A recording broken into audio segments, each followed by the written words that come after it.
Hello, William the Robot here with some interesting news for you.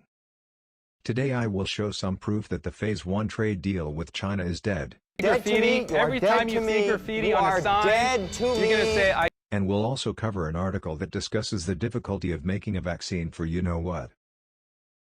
Before we begin, activate the like button for all this research and engage the subscribe button, especially since major YouTubers are not talking about this. They are just talking about Tesla and the stimulus checks. We know that Phase 2 of the trade deal is already dead due to Trump saying it's not going to happen because he is not thinking about it. Also, the relationship with China is not good because speculations about the true origins of the virus and because of what is happening in Hong Kong. To hold China accountable for its oppressive actions against the people of Hong Kong. Now let us see if they followed through with Phase 1 of the trade deal. Let's look at what the deal was in the first place to help refresh your memory. It calls for China to submit an action plan to strengthen intellectual property protection within 30 days of the agreement taking effect, according to the Trade Pact. The proposal would include measures that China will take to implement its obligations and the date by which each measure will go into effect. The deal says companies should be able to operate without any force or pressure from the other party to transfer their technology to persons of the other party.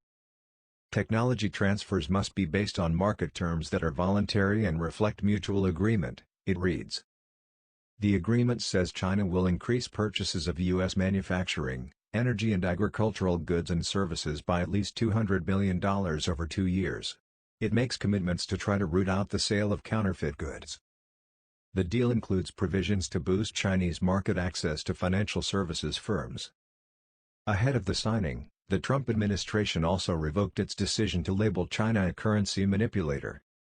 Some of these things you can't prove if China is doing, because there isn't enough data that keeps track of these things and because the Chinese government has such control over information that they could just lie about things like how many counterfeit goods they confiscated.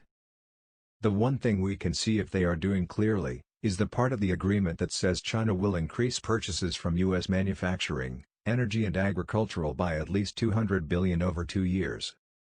So let's upload this information. We are now looking at all of U.S. exports and China's imports in 2020 of all goods covered by Phase 1 of the deal. You can see that they are not following it. Let's look at China's imports by product type. In January, they were for a second following it with agriculture goods, but they just failed at it right away. This pattern happens with most of the goods except for energy. They didn't even try to buy it. 2 arguments can be made against Phase 1 deal still making it. They can play catch-up. The problem with doing catch-up is they wouldn't need it and it can go bad, especially with agriculture.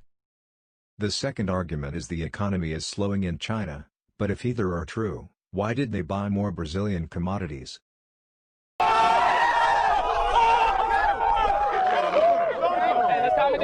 How does that make you feel? They bought 35% more from Brazil in May 2020 than they did May 2019. And so far this year, China has imported 15% more from Brazil than it did a year ago. So not only is the Phase 2 deal dead for now, China is not even following Phase 1. Even Trump has said he was thinking about scraping it. White House trade advisor Peter Navarro said the trade deal with China is over, but then said I'd take back what I said. Also, China is telling its private companies not to buy American, and Chinese state-owned companies suspend purchase of U.S. food items recently in response to Washington's decision to strip Hong Kong of its privileged bilateral trade status. This affects corporation and trade. The preferential treatment gave it lower U.S. tariff rate. Visa-free travel access to Hong Kong could be changed to strict Chinese visa rules. Also, less U.S. foreign direct investment in Hong Kong and less of investment in United States too. So not great for the economy. Now let's get to the vaccine issue. So why do I believe we will not get a vaccine anytime soon? Because we still do not have one for SARS similar to our virus right now. You could argue that it was spread less, so the funds were not there, but the problem is scientists have said it is a challenge to develop medicines for these types of viruses whose name I dare not speak. Also, an ABC News article even says this group of viruses, prickly pathogens that invade the body through the respiratory tract, are notoriously difficult for vaccine development. This article was written in May 2013. Nobody is talking about this. Furthermore, some of the vaccines that were tested for these types of viruses were shown to do more harm than good. Yet the market gets happy every time a clinical drug test supposedly went well. Especially if it does well in phase 1 of the test, yet they forget there are 4 phases for clinical drug testing. The important point is, these vaccines are admittedly difficult to make, and ones that have been made failed miserably. So if they fast-track this vaccine, it could end up being like the other failed vaccines that did more harm than good, because the drug didn't go through the right testing due to the fast-tracking of these trials. People need to stop lying to themselves and actually pay attention to what is going on. Maybe we can make an app for that.